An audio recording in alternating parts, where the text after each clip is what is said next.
The Omicron variant of COVID-19 continues to spread rapidly through the Mid-South, and that's proving to be a challenge for area healthcare systems. Yeah, that it is. And with less than half of Shelby County's eligible residents vaccinated against coronavirus, health leaders warn things will get worse before they get better. Now, to get the latest on the county's fight against the virus, we're live now with Dr. Michelle Taylor, the director of the Shelby County Health Department. Dr. Taylor, welcome back to Live at 9. We appreciate you taking the time to be with us. First and foremost, how bad are things out there these days when it comes to not only the Omicron variant, but COVID-19 as a whole? Good morning to everyone watching Live at 9. Thank you so much for having me. Right now, we know that we are averaging about 2,300 cases per day over the last week.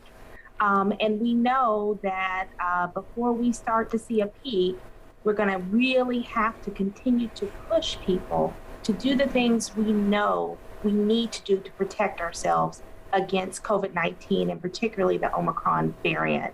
Most of the cases that have been sequenced in the last week or two are the Omicron variant, over 90% of them. And so we know that even though fully vaccinated people have a milder case, we also understand that 50% of our population here in Shelby County are not vaccinated. And so the biggest message that we can give out today is, one, do not go to the ER to get tested if you're having mild symptoms. Make sure that you go to one of our several community testing sites or call your provider to see if they are doing testing.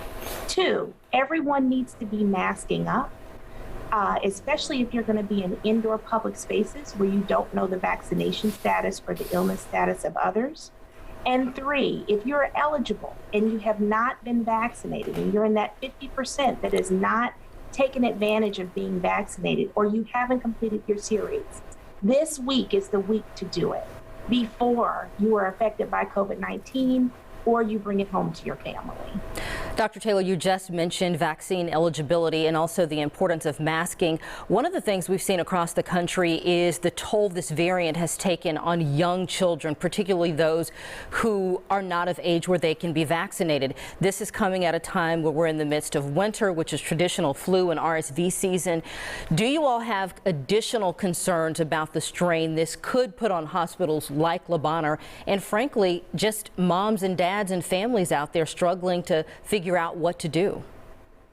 We have continued to be concerned, but we also know that we have a great health system here in Shelby County.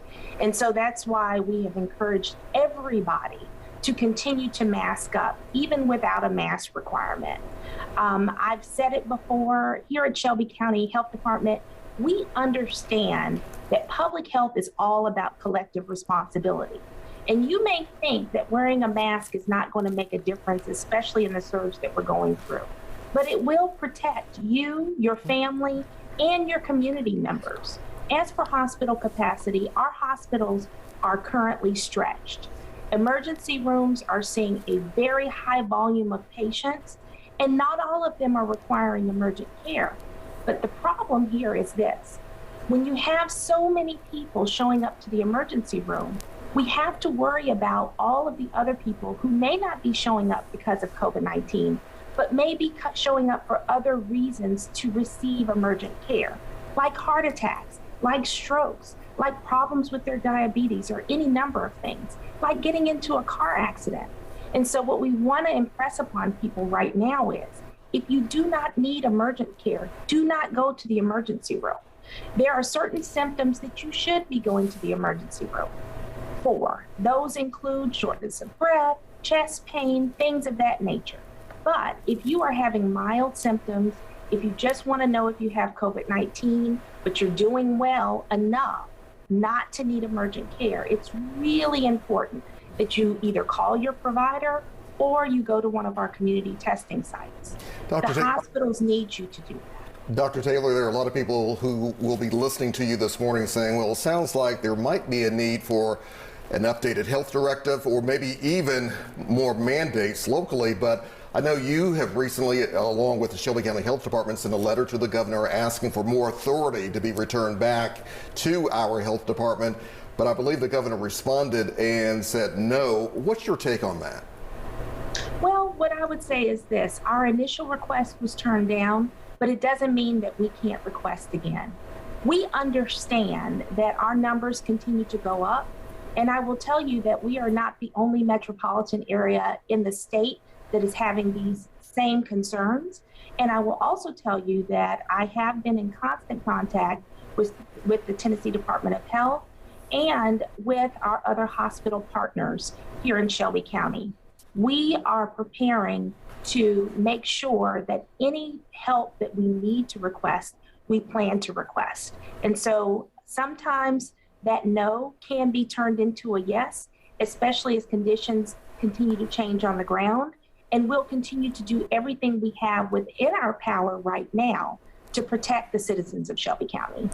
You mentioned not overwhelming emergency rooms with questions or testing, things that could be done otherwise. You know, at the beginning of the year, we all saw those long lines for testing. Where do we stand right now if someone wants to go right this minute to one of these testing sites? And we do know the at-home kits, although we do have this federal rollout coming, are hard to get. So one, where do we stand locally with our testing sites? Is it faster? And two, any more information on when that federal rollout might happen?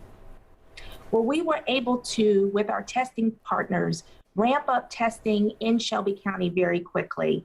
The good thing about being in a pandemic for 2 years, if there's anything good about it, is that the COVID-19 Joint Task Force has developed the ability to pivot very quickly to changes on the ground.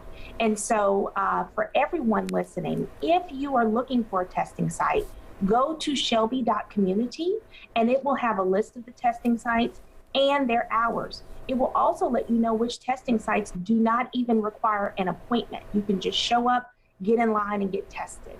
We have several people right now. We have a testing site right across from the health department being run by the University of Tennessee that is seeing people right now and getting them tested as quickly as possible.